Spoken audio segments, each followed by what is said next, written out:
मध्य रेल्वेच्या उपनगरीय लोकल मार्गावरच्या डोंबिवली या मोठ्या गर्दीच्या रेल्वे स्थानकाच्या परिसराचा अखेर विकास होणार आहे। त्यामुळे डोंबिवलीकरांचा प्रवास सुखकर होण्याचा दावा करण्यात येतोय।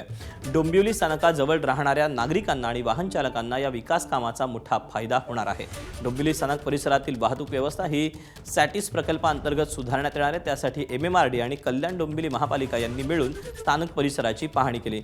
डोंबिवली पूर्व ते पश्चिम पोहोचण्यासाठी एक इंटिग्रेटेड स्टेशन कॉम्प्लेक्स बांधलं जाणार आहे। KDMCची इमारत, रामनगर पोलीस ठाणे, विष्णुनगर पोलीस ठाणे आणि रेल्वे स्थानकाच्या आजूबाजूला असलेल्या रिकाम्या जागेचा वापर करून हे स्टेशन कॉम्प्लेक्स बांधण्यात येईल।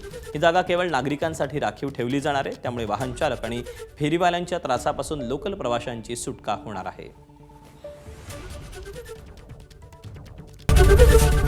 ABP माझा, उघडा डोळे बघा नीट।